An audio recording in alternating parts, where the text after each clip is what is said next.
Hello, hello et bienvenue dans la capsule du jour, dans le podcast qu'on m'a demandé à plusieurs reprises de faire.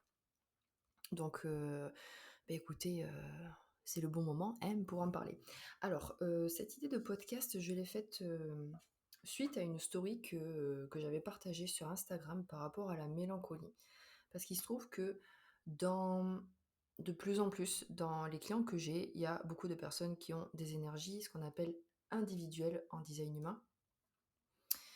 Donc, les énergies individuelles, ça fait partie, de un des 3 circuits qu'il y a globalement dans le design humain. Il y a le circuit individuel, il y a le circuit collectif et il y a le circuit tribal avec, quelques autres sous-circuits à l'intérieur et ces circuits donc regroupent des groupes de canaux, un certain nombre dans un ordre et une logique particulière et chaque groupe a des spécificités différentes. Typiquement, le collectif, le mot-clé, ça va être le partage des idées, des émotions et cetera. Pardon, le circuit tribal, ça va être le soutien, donc là, on est vraiment dans quelque chose d'intemporel. Le soutien, ça va c'est bon et c'est valable, en tout temps, en toute heure, donc on va être vraiment dans le soutien de plutôt qui est comme moi pour subvenir aux besoins de la tribu, donc là, on est déjà plus dans l'aspect assez matériel, assez concret et on a les énergies individuelles. Donc le mot-clé des énergies individuelles, c'est l'autonomisation, c'est un petit peu en mode, YOLO, qui m'aime me suive, tu vois? Et ce dont j'avais parlé, en story, c'était l'aspect mélancolie des énergies individuelles et j'ai pas mal de clients qui ont des énergies individuelles et il y en a même certains qui ne savaient pas ou qui ne comprenaient pas forcément, ces énergies à l'intérieur d'eux et c'est en prenant conscience, en mettant des mots peut-être différents grâce au design humain que la lumière a été faite. Donc j'ai eu aussi la demande, comment, en fait, gérer ces énergies individuelles parce que ça peut ne pas être évident du tout et c'est là où je vais parler, en fait, de mon retour d'expérience parce qu'en plus de ça, j'ai découvert il y a pas longtemps que j'avais beaucoup de lignes 3. Dans ma communauté, les lignes 3, on adore les expérimentations, on vit pour les expérimentations et les expériences matérielles et concrètes donc en fait, voilà, quelque part, ça me libère aussi un petit peu et ça m'incite à parler de mon vécu parce que, il a sa valeur comme le vécu de tout un chacun. Donc déjà pour, rappeler donc les énergies individuelles, il faudrait que je mette une, je sais pas où je la mettrai, peut-être que je la partagerai en story, les canaux individuels.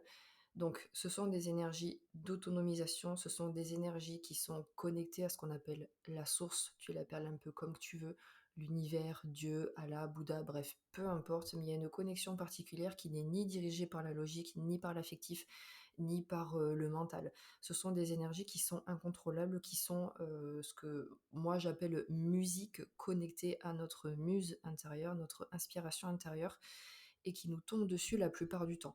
Là, souvent on peut l'illustrer comme, l'inspiration de l'artiste, ce sont aussi des canaux très créatifs, très canalisateurs, très dans la créativité, peu importe ce que c'est, ça peut être le chant, la musique, la danse, l'expression, les gestes, les mouvements, bref, peu importe, mais il y a une, encore plus grande énergie créatrice avec ces canaux. Et donc le versant de ces énergies, c'est la mélancolie. Il y a vraiment tout un côté très inspirant, inspiratif, heu, voilà, intuitif aussi, connecté et le versant de tout ça, c'est la mélancolie. Donc moi, ce que j'avais dit en story, c'était que pour moi, la mélancolie, c'est vraiment le terreau et je vais raconter quelques situations que j'ai vécues et comment en fait je l'exploite. Donc c'est vraiment aussi, comme je disais un peu avant, donc l'inspiration de l'artiste et on sait tous aussi que les artistes, ils ont eu leurs énormes phases de spleen, hein, Van Gogh et cetera, c'est des gros torturés quoi. Donc la libération émotionnelle était peut-être pas ce qu'elle était à cette époque-là, mais il n'empêche que voilà, ils vivaient leur, phase supposée de mélancolie, de manière assez intense et assez dark. Alors, autre point aussi sur la mélancolie. Je suis pas allée voir la définition, la vérité, j'ai la flemme donc voilà. Mais, pour faire court, la mélancolie, ça peut être, ça fait peur aussi dans nos sociétés. C'est pour ça que, il y a eu des clientes, hein, qui m'ont dit, en privé, moi je n'aurais pas qualifié ça ainsi. Alors après, c'est les termes qu'on retrouve en design humain, alors peut-être pas partout, parce qu'il y a aussi des personnes qui n'avaient jamais entendu parler de ça, qui sont pourtant dans le design humain. ou qu'il avait appris assez tard. Mais la mélancolie, dans notre langage courant, c'est très associé à la psychiatrie, hein, tu mélancolique, t'es malade mental, quoi. Et moi, pour le coup, pour être infirmière, de métier de base, je me souviens que durant mes études, on a vu aussi un psychiatre qui était venu nous faire des cours et qui avait dit: «On peut mourir de mélancolie». Les mélancoliques, c'est vraiment, c'est une maladie, c'est quelque chose de lourd et typiquement les mélancoliques, c'est ceux qui se noient avec 3 centimètres d'eau, hein. Ils ont pas besoin de plus parce que la détresse est tellement grande qu'ils sont capables de ça. Donc forcément, ça n'a pas du tout, du tout une connotation positive dans l'overmind global. Donc après, moi, comment je vis? Ces mélancolies. Alors déjà, je sais pas comment ça m'est tombé dans l'oreille, mais déjà, assez tôt dans mes études en design humain, dans mon expérimentation, je l'ai entendu. Alors après, peut-être que j'étais prête à l'entendre aussi, il y avait cette notion-là. Et du coup, ça a fait tilt pour moi parce que, bon, je suis poisson aussi, hein, en signe astrologique, donc le poisson, c'est, signe double, mutable, qui a un peu des hauts et des bas au niveau émotionnel, mais je me sentais, ce côté en fait, lunatique. J'ai pas envie de dire bipolaire parce que là on rentre dans une autre séquence, mais un peu lunatique en mode, un coup le matin ça va, dans l'après-midi on n'est pas vraiment sûr, il suffit de très peu de choses ou même tu sais pas pourquoi ça te tombe sur la gueule, tu comprends pas pourquoi, on te dit: «Pourquoi ça va pas?» et tu te dis: «Je sais pas pourquoi». Voilà, il y a vraiment ce côté-là qui était très chiant et je me suis pris des tonnes de réflexions, je me souviens une de mes cousines aussi qui m'avait dit quand j'étais à Disney, j'avais 10 ans, elle m'a dit: «Putain, tu chiante, tu fais toujours la gueule». Merci. Mais bref. Donc c'était quand même quelque chose qui était là et j'arrivais pas trop à le gérer. Puis après jusqu'à en fait, découverte du design humain et le travail de libération émotionnelle que j'ai fait, c'était vraiment compliqué de l'accepter et en fait, dans mon processus, quand je ressentais cet état de mélancolie, je le bloquais en fait. J'allais pas dedans ou alors, je le vivais d'une manière très dark avec des idées sombres et cetera. Donc c'était vraiment pas ouf et donc du temps que j'ai compris ça avec le design humain déjà, j'ai bien entendu la définition. En fait, comment dire? Je me suis pas tellement posé de questions. Pour moi, c'était clair que c'était l'autre versant des énergies individuelles, de la créativité et que en fait, c'est pas un terme qui est utilisé, là, c'est moi qui l'utilise, hein, donc encore une fois, c'est mon retour d'expérience et ce sont mes mots que je mets dessus. Pour moi, c'est littéralement le terreau de la créativité. Parce que, tu sais, l'image de la personne créative en mode: «Ah ça va, je crée tout le temps des images belles et tout». Il y a certainement des personnes qui le vivent et franchement, tant mieux, vraiment. Mais il y a des côtés où non, non, on passe par des phases dark, on passe par des crises existentielles, des remises en question totales, en fait, le côté un peu, voilà, mélancolique de l'hypercréativité. Donc après, moi, j'avais pu mettre des mots dessus, au fur et à mesure et j'ai appris à dire aussi, je crois que c'était, ben, quand ma coach a commencé à me connaître un peu mieux et que j'arrivais mieux à poser des mots dessus, c'était de dire: «Bah, ce matin, je suis mélancolique». Voilà, ce matin, c'est pas les émotions, c'est pas, les idées sombres, c'est pas la dépression, c'est la mélancolie. Ce matin, je suis mélancolique, voilà, je suis dans un état vaseux et tout.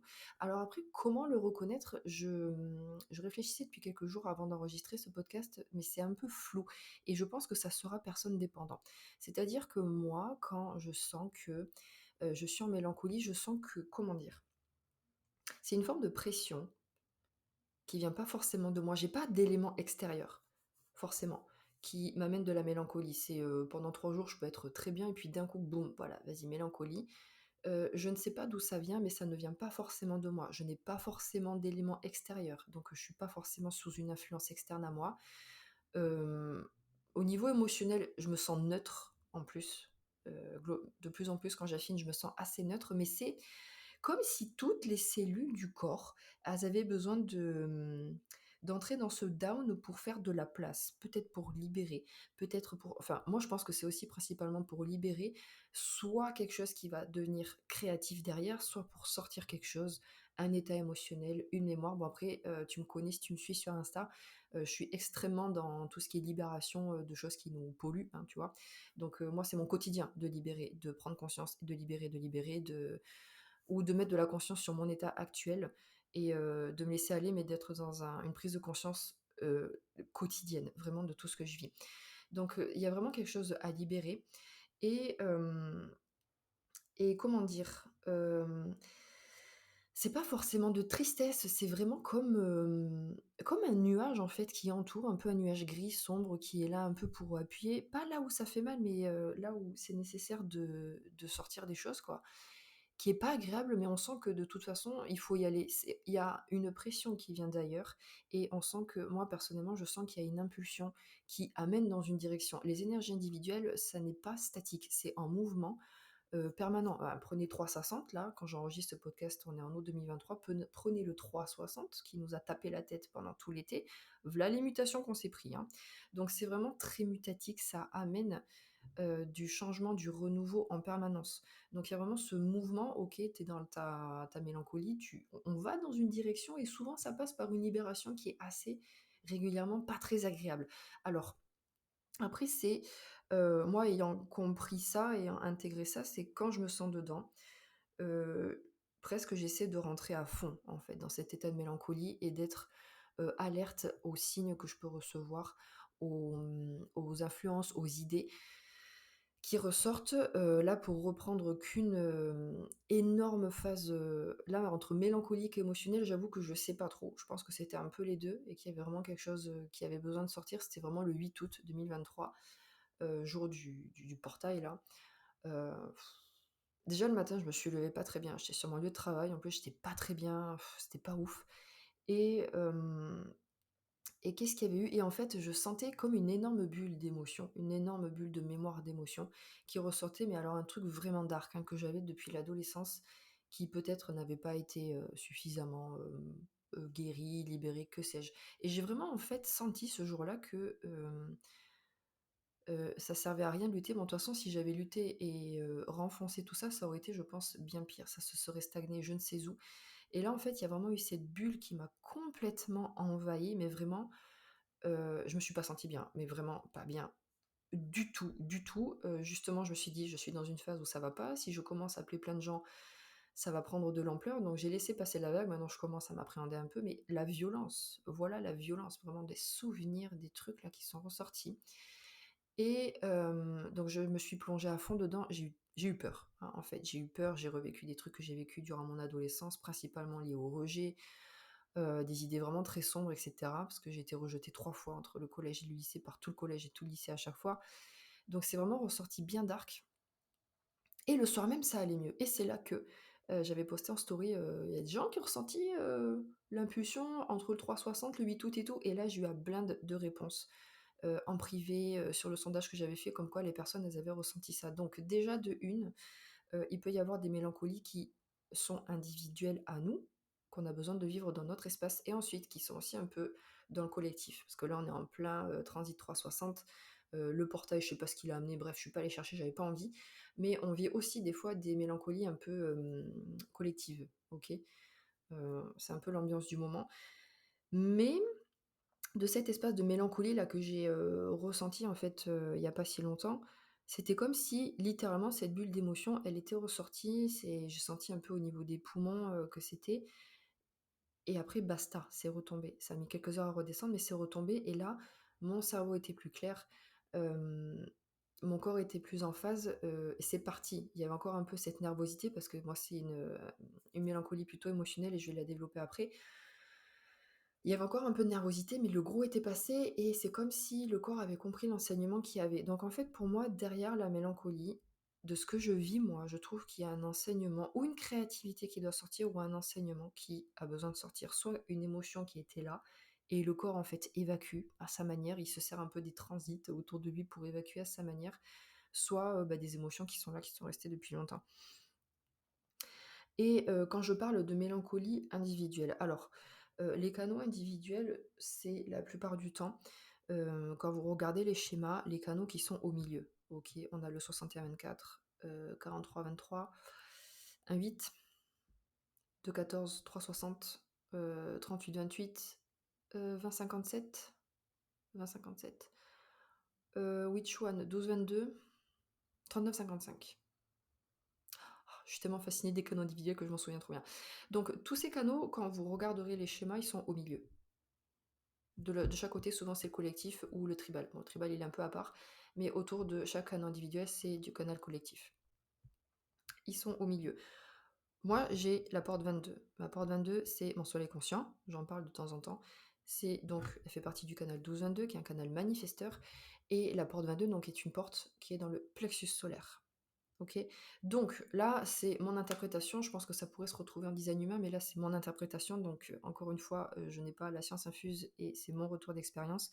Je vais avoir des mélancolies d'ordre émotionnel parce que c'est ma porte principale dans mon soleil conscient sur une porte individuelle dans mon plexus solaire. Donc forcément, je vais avoir tendance à avoir des mélancolies très émotionnelles, très émotives, très intenses avec des zapics, émotionnels et aussi parce que c'est, un canal qui, comment dire? Du sensitif, hein, si je me trompe pas.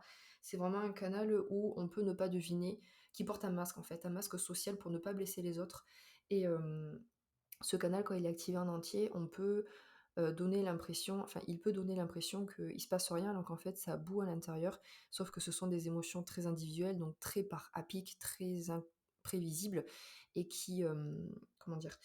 Qu'on ressent même si le masque de la personne montre le contraire, d'accord? Donc la porte 22, il y a un petit peu de ça, c'est la porte de la grâce aussi, donc qui peut avoir des émotions, qui peut surtout les diffuser chez les autres, sans forcément que je montre et moi, littéralement, quand j'ai des grandes émotions, j'ai complètement mon visage qui se ferme, complètement, complètement. On sent que je suis crispée, mais on sait pas forcément quelle émotion il y a derrière. Ça, c'est, quelque chose que je fais, systématiquement, sans forcément m'en rendre compte.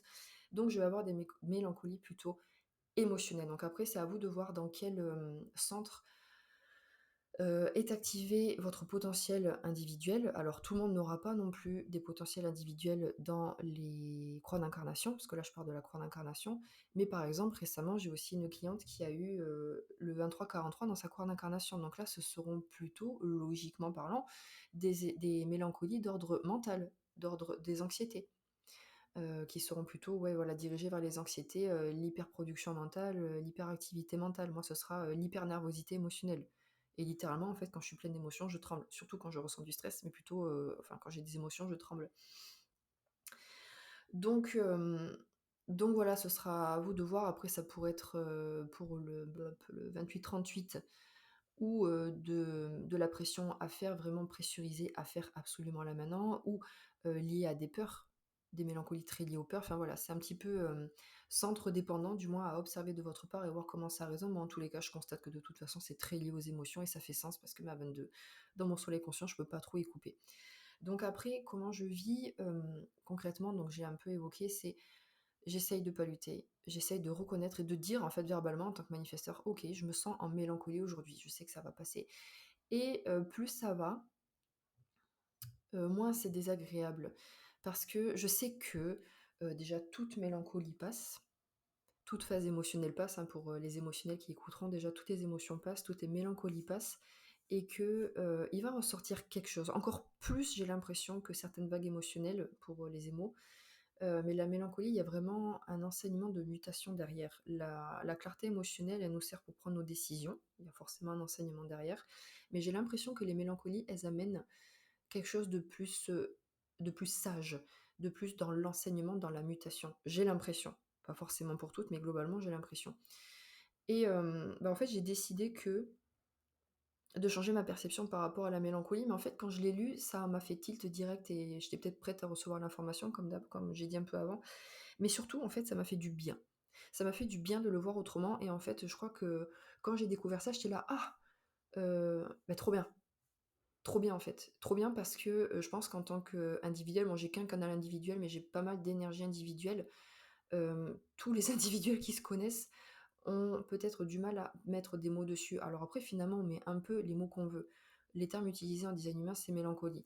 Mais de savoir que la mélancolie est normale et presque bénéfique, déjà chez plus ou moins tout le monde, parce que c'est assez rare les personnes qui n'ont pas d'énergie individuelle, mais chez les purs individuels, ça peut être très, très aidant. Très aidant de se dire, «Bah, je suis pas anormal, cette phase, je peux décider de l'appréhender autrement». En fait, c'est toute une question de décision. Je peux décider de l'appréhender autrement, je peux décider de, en chier quand je la vis, mais d'attendre, d'avoir hâte de l'enseignement derrière, en fait, de créer une forme d'excitation. OK, je sais que je vais en chier pendant, quelques heures, peut-être quelques jours, même si je ne vous le souhaite pas, mais il y a un enseignement derrière et cet enseignement, il est vraiment mutatique. Il amène vraiment une mutation pour nous d'abord, Enfin pour soi d'abord et après pour le collectif parce que du temps que l'individuel mute, le collectif mute autour de lui. C'est, voilà. Surtout si vous avez le 360 avec cette énergie de format, voilà, c'est assez puissant. Donc personnellement, moi, ça m'a fait du bien de l'avoir autrement et vu que je suis quelqu'un qui a énormément vécu dans les peurs, dans l'anxiété, mais vraiment hyper prononcée, de ouf quand j'étais ado, là, j'ai décidé d'arrêter d'avoir peur, en fait, d'avoir peur de tout ça et d'être ouverte, en fait, à ça. Peut-être parce que ça faisait partie de moi aussi. Donc juste déjà, ça m'a rassurée, ça m'a fait du bien et j'ai aussi décidé de changer et ma perception et de décider de voir la mélancolie comme mon propre terreau et si j'en parle en story, bah, c'est un peu pour, déculpabiliser et dédramatiser le truc aussi. Parce que si on se raconte tous que la mélancolie, c'est le terreau, de toute façon la mélancolie, on n'a pas besoin de décider pour qu'elle parte, hein, parce que ça va pas nous faire de nous des mélancoliques dans l'âme. La mélancolie sous l'angle du design humain, plus on plonge dedans, plus elle part. Elle peut pas rester. Si elle reste, c'est la grosse, grosse angoisse, ça c'est vrai. Mais en vrai, plus on plonge dedans, plus en fait on la reconnaît et elle a l'espace pour faire ce qu'elle a à faire et après elle se casse. La mélancolie, elle amène la mutation, point barre, elle amène l'apprentissage et puis elle se casse. Et puis elle reviendra après, on sait pas quand, hein. On est un peu dans l'angoisse parce qu'on sait pas quand. Mais c'est ça, donc pour les individuels, pour tout le monde, hein, pour tout le monde. On va pas éviter l'inconfort. On cherche tous à éviter l'inconfort, on cherche tous à sortir la souffrance, parce que c'est notre process à tous là, parce qu'on est dans une phase de guérison, de mutation assez intense. On va chercher à éviter la souffrance. Quand on arrive à l'éviter, quand on arrive à la guérir suffisamment, c'est vraiment cool, c'est au top. On ne l'évitera pas et on n'évitera pas l'inconfort quoi qu'il en soit. C'est très chiant à dire, on n'a pas envie de ça, mais on aura envie d'être dans le plaisir, mais finalement, si on n'a pas d'inconfort, on n'aura pas de plaisir non plus. Donc, on n'évitera pas l'inconfort. Et le DH, le design humain, n'a pas cette vocation d'éviter l'inconfort. Le design humain, à mon sens, il a plus la vocation à mettre de la conscience, s'autoriser et déculpabiliser. Pour moi, c'est principalement ça. Pour moi, le design humain, bon, j'en parlerai peut-être une autre fois, mais c'est vraiment le déculpabilisateur numéro un que j'ai eu dans ma vie ces dernières années pour normaliser ce que je trouvais anormal, déjà. Et, oula, pardon, j'ai peut-être arrêté, j'ai pas arrêté le son. Ah, je sais pas si ça a résonné, bah désolé. Donc le design humain n'a pas vocation à éviter l'inconfort, mais à mettre de la conscience, de la compréhension et de la guérison sur ce qu'on vit. Surtout, mais il nous dit plutôt comment naviguer cet inconfort en décidant de se raconter des histoires différentes et c'est sur ça que je vais finir cette capsule parce que je pense que c'est là la clé. Le design humain, quand on est émotionnel, il nous dit: «Bah, voilà, tu as des vagues émotionnelles, tu pourras pas les arrêter, même c'est plutôt fortement déconseillé de les arrêter, donc apprends à naviguer tes vagues». La mélancolie, c'est pareil. La mélancolie, tu ne pourras pas l'éviter. Moi, je l'aperçois, c'est ma perception, après tu en fais ce que tu veux. Si c'est une histoire qui te plaît, eh ben, adopte-la. Pour moi, c'est le terreau de ma créativité. C'est le terreau de certaines formes de libération et je dirais même que c'est le terreau pour, ouais, la création. D'ailleurs, c'est durant une phase grosse phase mélancolique aussi en décembre, quand il y avait plein de choses qui allaient pas, intérieur, extérieur, que j'étais vraiment pas au top, que j'ai mon accompagnement qui s'est dessiné avec tellement de clarté que du coup, c'est devenu évident qu'en fait, je le travaille et je le sorte, l'accompagnement minimaliste. Donc il est vraiment venu durant une phase de grosse mélancolie, de plus des émotions de tristesse, etc. Donc, il y a quand même des choses qui sortent hein, de toutes ces phases de mélancolie. Donc, c'est vraiment décider de se raconter des histoires différentes et décider de se dire que cette mélancolie nous sert, cette mélancolie fait partie de nous. Comment je peux aller à sa rencontre? Parce qu'au début, si on l'a réfuté pendant longtemps, pardon, il va y avoir une phase de rencontre, de redécouverte à faire. Pardon, d'abaisser la peur aussi, parce que quand on rentre en phase de mélancolie, voilà l'angoisse, les nervosités, le stress qu'on a, hein, parce que c'est tellement trigant. C'est tellement violent des fois parce que la mélancolie, c'est pas très doux, hein. C'est pas doux, hein. On remonte des trucs bien, bien dark, des peurs et tout, mais voilà, il y a forcément quelque chose qui ressort. Donc après, c'est aussi se persuader et décider qu'il y aura forcément quelque chose qui va ressortir de cette phase de mélancolie. Au fur et à mesure, pour les émotionnels, moi je dirais pas que j'y suis encore au clair, de faire vraiment le distinguo entre les vagues et la mélancolie. Moi, j'ai l'impression que les vagues, c'est beaucoup plus intérieur par rapport à des décisions à prendre. La mélancolie, ça nous tombe dessus. J'ai pas d'autres mots, sans rien derrière. Les vagues émotionnelles, il y a des fois des pensées, il y a des événements extérieurs, on nous propose des choses, il y a des gens qui annulent, il y a des trucs, qui changent et tout. Enfin, c'est un peu extérieur dépendant par rapport aux décisions qu'on a à prendre, hein, OK. La mélancolie, non. Il y a une mutation à voir, elle te tombe sur la gueule. Voilà, c'est tout. Donc je suis pas encore totalement au clair, hein, moi de mon côté, sur, vraiment dans quoi je suis, parce que des fois c'est flou, puis après tu as forcément, les émotions qui se mêlent et tout. Donc donc il y a ça et moi je pense que c'est vraiment se raconter des histoires différentes parce que le design humain, il nous le permet en plus aussi et vraiment de dédramatiser. De dédramatiser, de mettre de la conscience dessus et de poser des mots, en fait. C'est comme les émotionnels quand ils disent: «Non, je suis désolé, là, j'ai pas la clarté pour te répondre maintenant, je te reviens plus tard». Il y a pas de nœud derrière. Il y a pas de, «Il me dit ça pour me dire quelque chose, mais en fait, il essaie de dire autre chose, mais je» non, non, il y a pas de tout ça. Quand un émotionnel dit qu'il n'a pas la clarté, il a pas la clarté. Et on sent qu'il y a pas de nœud derrière et en fait, quand on pose les mots, moi, c'est à mon sens ça et puis c'est j'allais dire, c'est pas une forme de thérapie, mais presque, mais c'est: «OK, aujourd'hui, je me sens mélancolique». Juste de se dire ça à soi, ça peut vraiment, laisser la place à la mélancolie, finalement, de s'exprimer sainement et pleinement et plus, encore une fois, comme les émotions, plus on reconnaît, la mélancolie, plus, elle a de l'espace et plus elle va partir vite. Comme pour tout, c'est plus on retient, plus les choses, sont retenues et sont désagréables et inconfortables. Donc là, c'est la même chose pour la mélancolie. Voilà, j'espère que cette capsule vous a plu, que vous aurez peut-être un autre angle de vécu par rapport à ce que vous ressentez. En tous les cas, au vraiment plaisir d'avoir, vos échanges, vos retours sur Insta, sur mon mail, éventuellement sur, manifestersoul@gmail.com. Si vous n'avez pas mon Insta, si vous me découvrez, par hasard. Sinon mon Insta c'est, manifestersoul. Donc heu, donc voilà, merci pour votre écoute et je vous dis à bientôt pour, le prochain podcast.